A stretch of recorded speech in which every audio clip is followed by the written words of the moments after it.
Welcome to Risk Roundup. The computer-generated fake video and audio is here.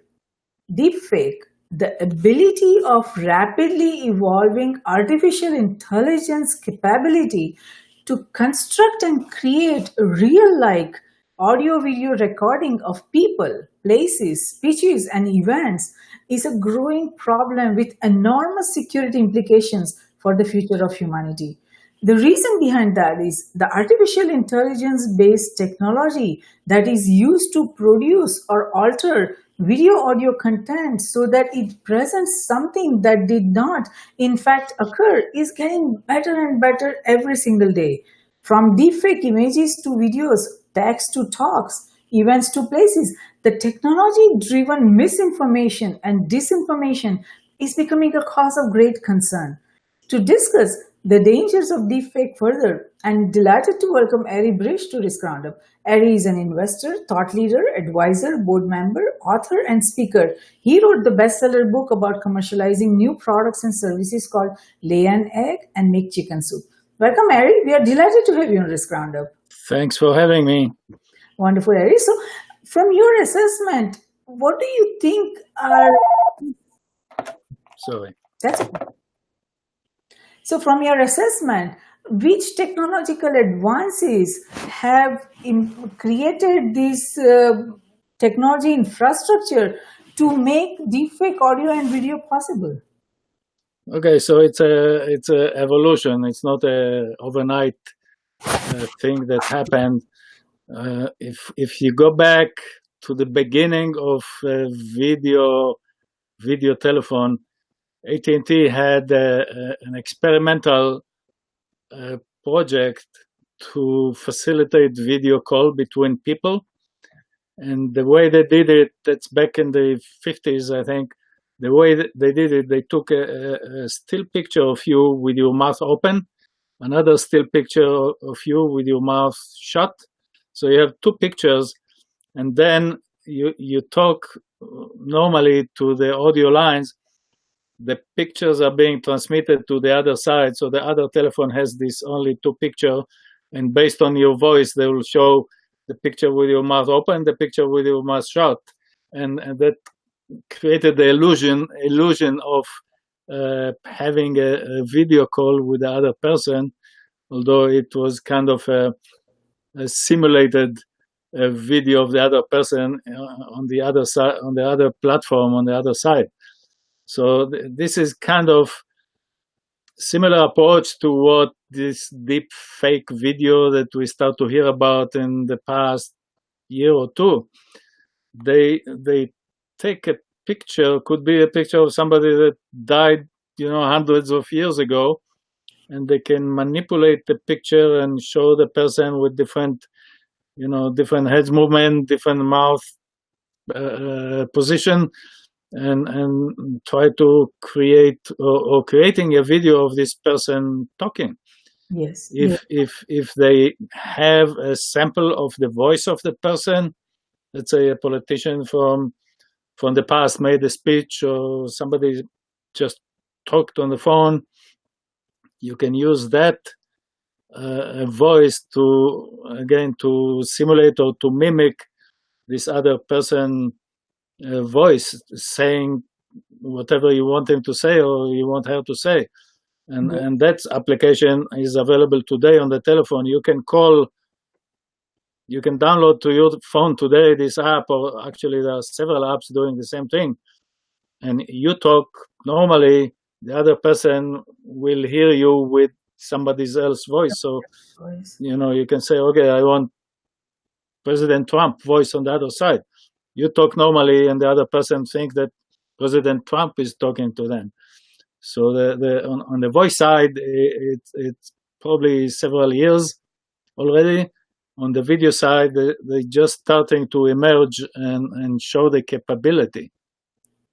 Yes. So the audio application that you just talked about, is it like easily available? Anybody can... Yeah, you can download to your phone today.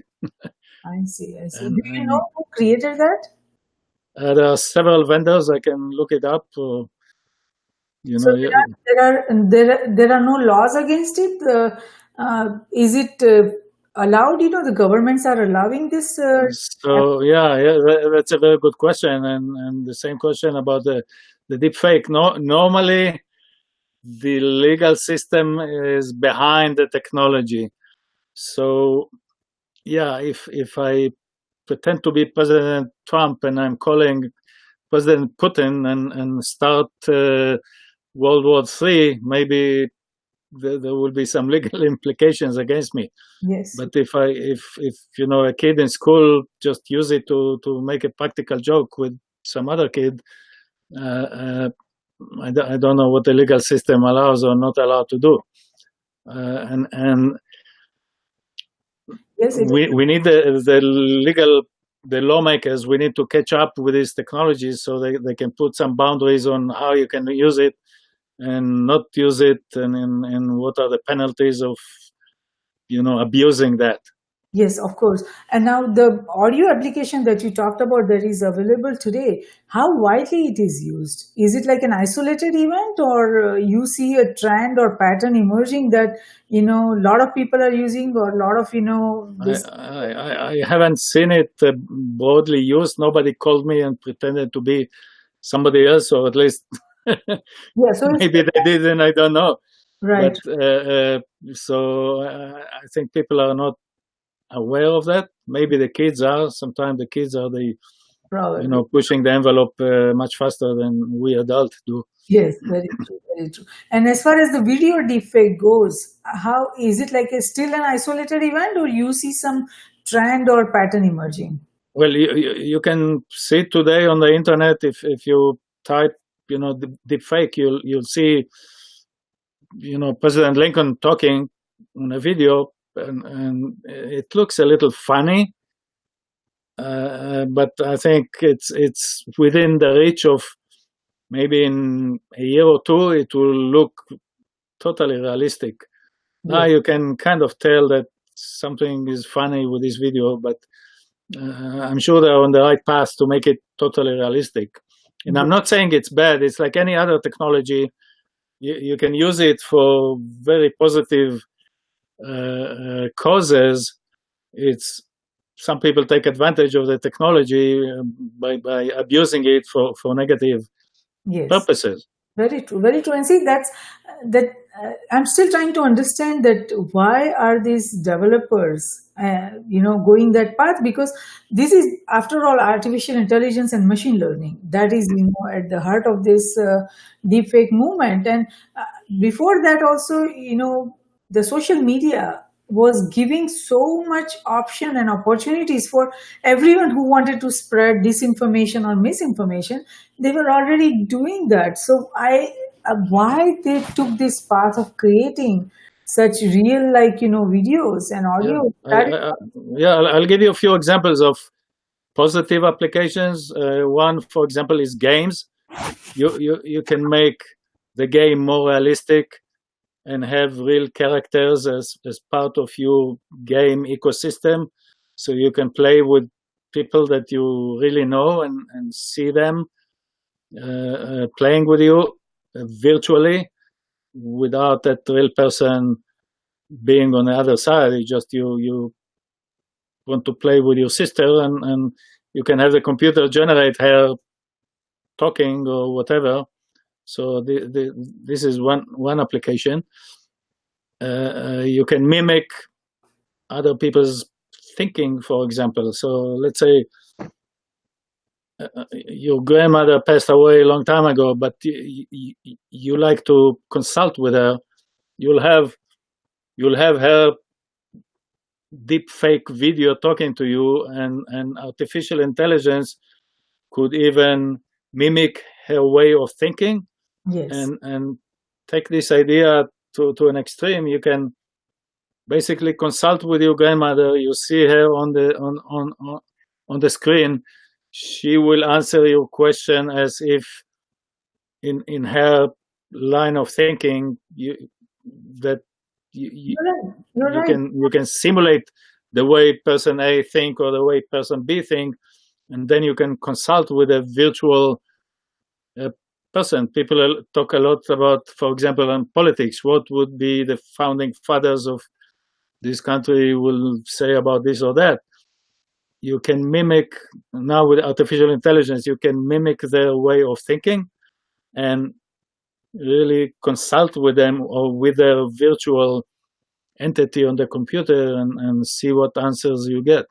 Yes, absolutely. No, that is a really good example that you gave. That it this technology will allow us to do so many positive things. I mean, Mhm. it will help people who have lost their loved ones to be able to talk with them and Right. just get a Yes. sense of feeling with that virtual hologram and Yeah. looking at Exactly. those, or just having the audio conversation. So there are a lot of benefits to that. But then Right. the challenge is when the boundaries blur between right and wrong. See, if Yeah. we use this technology for the good, then yes, it is a good development. But if you start using it to attack other people or to create misinformation, disinformation, and Right. start, who knows, world war, then that is where Yeah. we have a Right. problem. Because uh, this is, in a world where video is playing such an important role.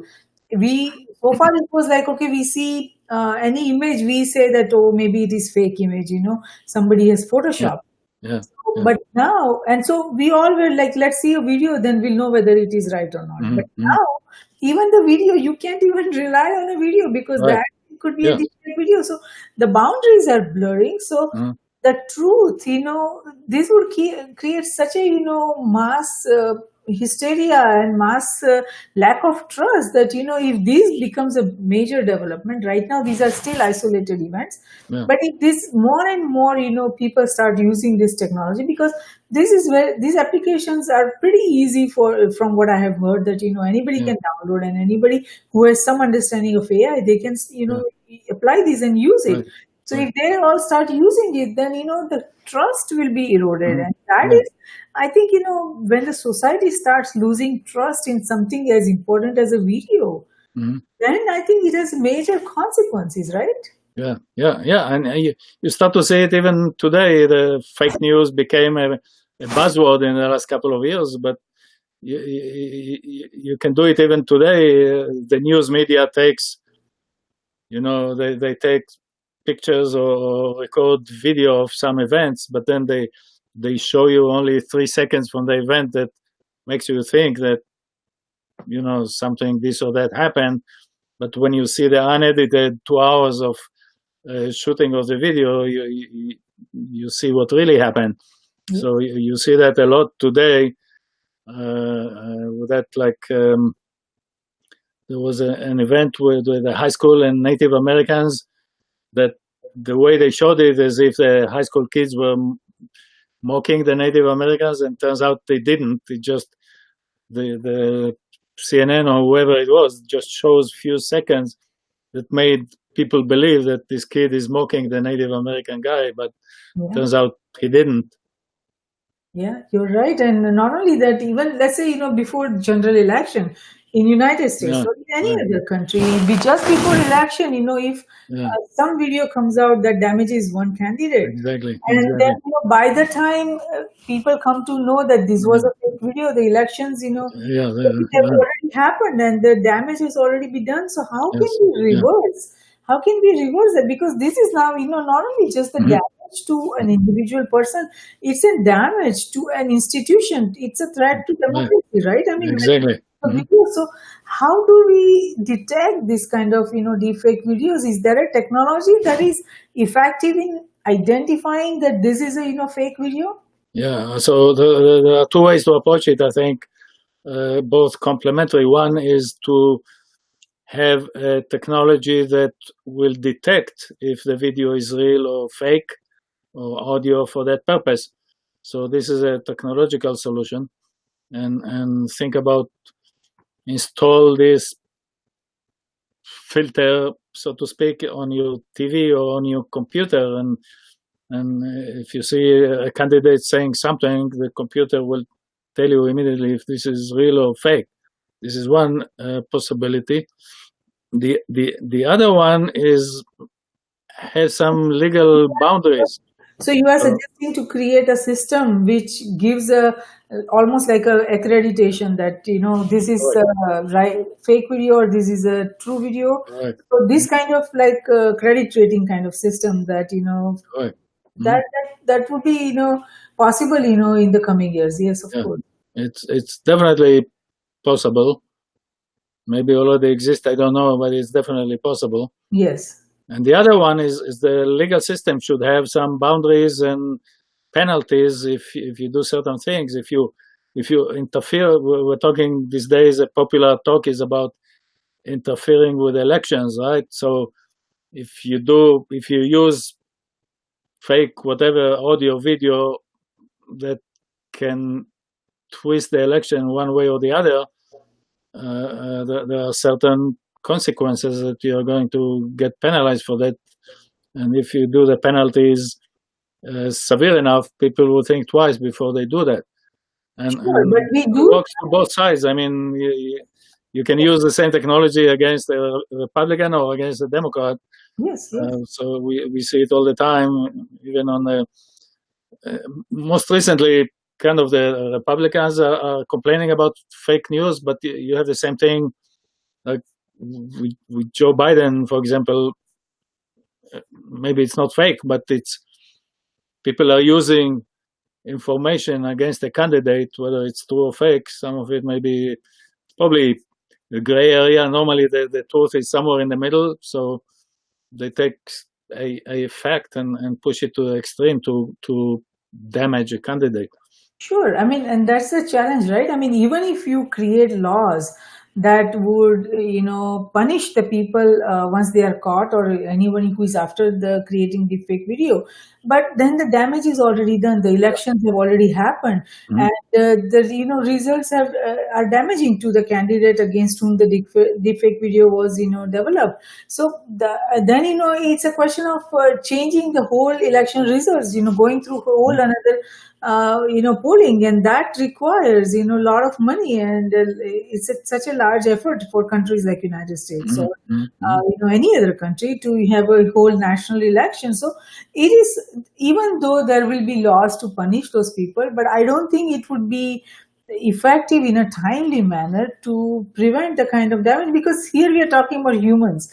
Once you listen to something or watch something, even if you get information that it was a defect video, the damage is already done because it has got into your uh, mind, and you start not trusting it then. Yeah.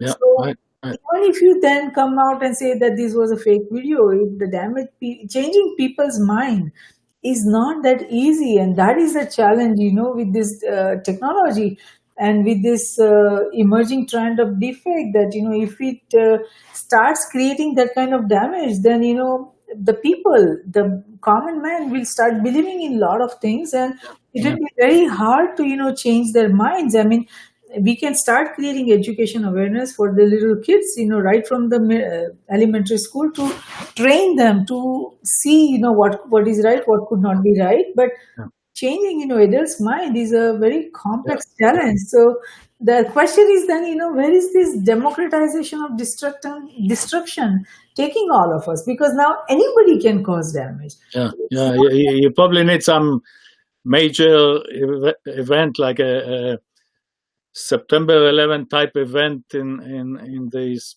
deep fake stuff Yeah. to make the lawmakers aware and take a note and do something about it.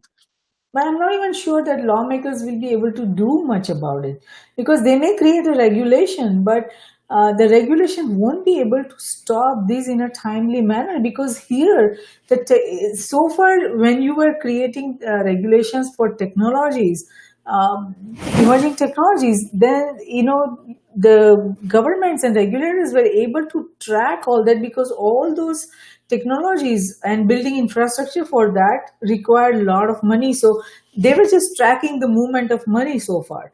But now these technologies can do such a big damage. They are not expensive technologies. Anybody with a computer and some knowledge of AI can do this damage.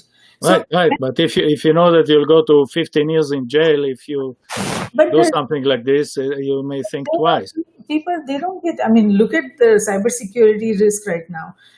All these cybersecurity, hackers and the criminals, it's an industry now. Right. Yeah. People, they get a thrill of, damaging others and, getting money like that. So I don't think people are afraid. People who want to cause harm, they're not afraid about going to jail. They just like to cause damage. So a lot of them are activists. A lot of them have their own agenda. So Yeah, right. So the legal system doesn't prevent people from rob a bank, but it probably minimize it to a certain extent. So the same here with this. So yes, legal system doesn't prevent me from speeding on a highway, but right. uh, No, you're right. it's kind of a warning red flag that make me think twice Sure. before I do something illegal. No, we do need laws to prevent this, and we do Mm-hmm. need legal implications Yeah. because, like you said, it will create some sort of, minimization of the risk, Mm-hmm. and some people at least, will think twice before they do that. But the criminals who really want to cause damage, they won't care about it. So, I in the paper that you published on Risk Group, I read about that you were talking about that this is something modern equivalent of nuclear weapon, right? Mm-hmm. And Mm-hmm. if somebody creates a video showing that a nuclear attack is coming, then the country, Yeah. is going to retaliate, right? And they Right. won't have enough time to fact Stop check it. whether Yeah. that is correct Right. or not. So this could lead into a nuclear warfare. So Yes. how do we Absolutely. how do we manage something like this in those situations? Mm-hmm. Laws are not going to be able to prevent anything. Yeah. The laws never prevent a black and white thing. They just minimize. It's like any crime. You cannot take the crime to zero. You can take it down from 80% of occurrences of something to Yeah, 5%. So, true. but here the damage. So that brings another part of the conversation. When you talk about risks, there is always the probability of something to happen, but then what's the impact if it happens? So take your example, if somebody can create a nuclear war, maybe the probability is very low, but if some crazy person will do that, it could be the end of the world as we know it. So the risk of, if it happens, Yes. is enormous. Yes, and so we have to, acknowledge that and understand that variable and keep that in our assessment so that we know where the things risk could emerge. So, from your assessment, do you know who is attacking who at this point? Is there any cause of concern for us that some criminals are working towards creating this kind of video or this kind of damage to any country? It is, I mean, it Yeah, could be right. United States, it could be Israel, it could be any Yeah, country. right. It could be any country. It could be even inside the country. As I said, you can Yeah, rob a bank by creating a fake video of the president of the bank telling somebody to move some money from account A to account B. yeah, So there is a, yes, very true. endless possibilities of bad applications. Yes, it could create some ethnic tensions too, because Mhm. it could Right. create some video that says that this ethnic group is creating, trying to do this bad thing. So Yeah. people, Yeah. this we are talking about human beings, and we Hmm. get irritated easily, right? As a humans, and Yeah. we don't rationally think that whether this is something that is possible, and we just go and that's how Hmm. riots start. I have seen a lot of riots, starting like that in India and other Yeah. countries. Right. Yeah. That is really cause of concern. So how do we regulate? Laws are definitely one thing, and we need to move forward with the regulation, but how do we control this? Education and awareness is one thing, but how do we change the mind of people who are trying to cause damage? Yeah. It's hard to do a black and white. Again, it's like any other criminal act. You cannot stop it completely, but you can minimize it by, you mentioned education. That's definitely one part of it. Another part is the penalties should be strong enough to make people think twice before they try to do something bad. And as I said at the beginning, a technology that will filter those cases, filter out those cases, so you'll have a filter on your computer that will tell you this video is fake or likely to be fake. I'll give you another example. There is a technology now that can analyze your voice as you speak and detect stress in your voice. And it's used today even when you check in at the airport.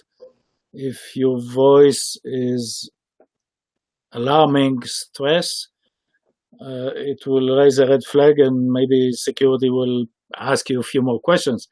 You can be stressed for other purposes, not because you're trying to put a bomb on an airplane, but at least it raised the awareness of the security. I need to talk to this person a few more minutes.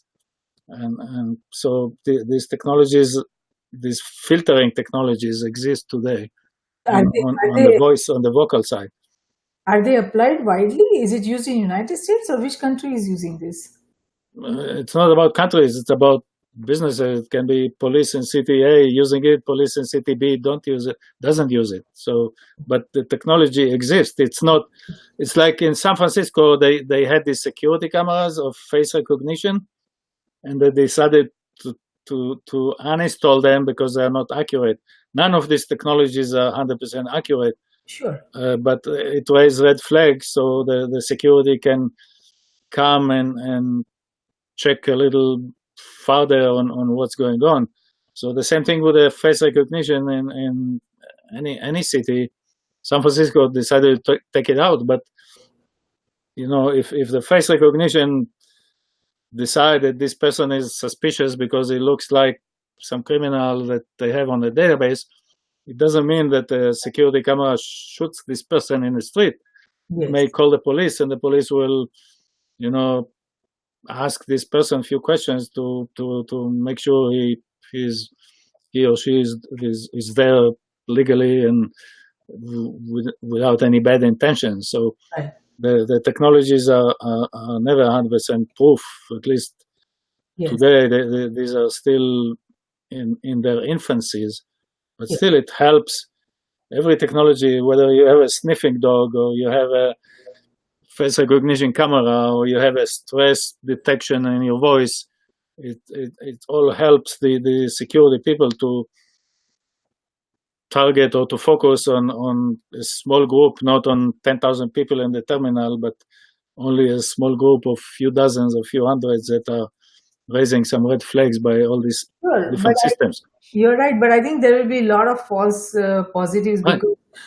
because the professionals who really want to cause damage, just like they train themselves to do the lie detector test, right? They will train themselves to go through these systems without getting caught. But the common man, like you said, who has some other problems and they're worried about some other things and the stress is there, they will get flagged, and that will cause widespread just a nuisance for a lot of people. But I'm glad that the technology is there, and I hope that we can make it more intelligent to see that where the stress could be originating, what kind of stress it is. And with the advances that are happening in machine learning, and the neuroscience, maybe we will have that kind of development that the machine learning, that the AI will be able to differentiate where the stress is originating. Right. And if we are able to do that, then we will have a very positive application of that technology without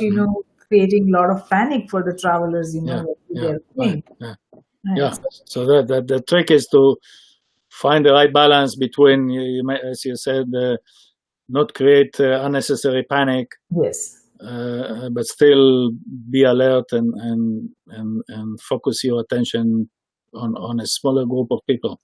Yes, very true. So that is exactly what we all should be doing. So having said that, what would you like to tell our global viewers and listeners, especially about your book and any other initiative that you are working on that you would like to share the information with our Right. So basically the future has lots of risks. So my book is kind of giving you 100,000 view of all the risks that are involved in introducing new products or new technologies or new services into the market. The future is never totally predictable.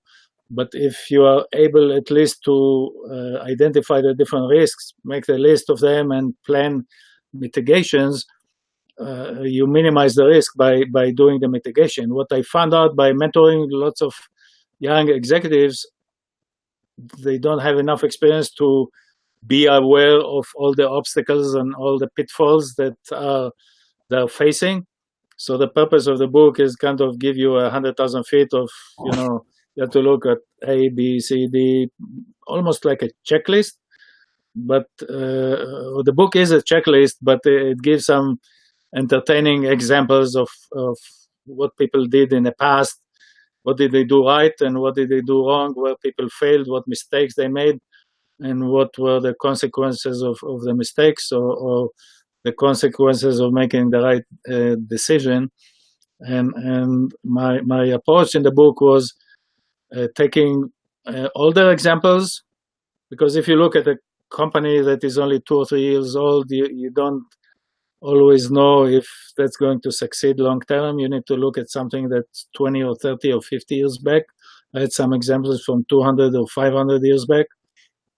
When I do my talks, I take the invention of the wheel as one of my case studies, because it follows some of the same business issues that you see today on commercializing any new idea.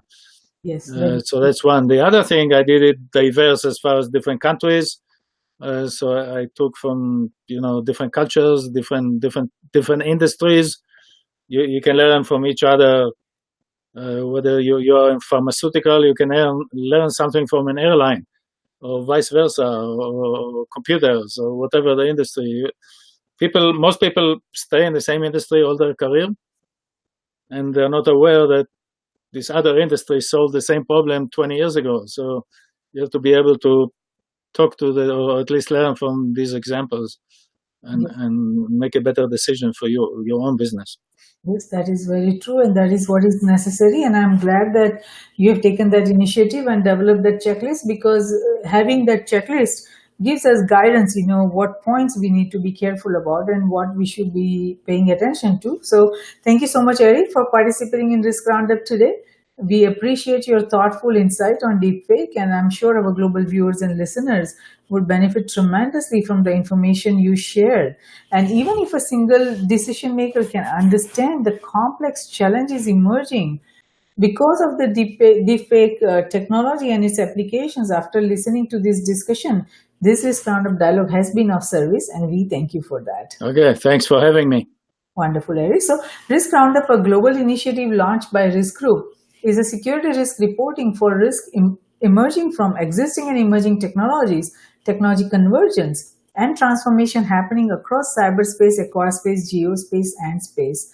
We at Risk Group believe that risk management, security, and peace, they all walk together hand in hand. Though security is related to the management of threats and peace to the management of conflict, risk management is relevant to management of security vulnerabilities as well as management of conflict. It is not possible to conceive any one of the three without the existence of the other two. All three concepts feed into each other. We believe that the security we build for ourselves is precarious and uncertain until it is secure for everyone across nations. Tradition becomes our security, so if we build a culture of managing risk effectively, it will lead us to security, and security will lead us to peace. Let's manage the existing and emerging risks together. For more information on the Risk Roundups, to watch the Risk Roundup video audio podcast, please go to riskgroupllc.com and do not forget to subscribe and share. Until next time, I'm Jayashree, host of Risk Roundup, signing off. See you next time. Thank you.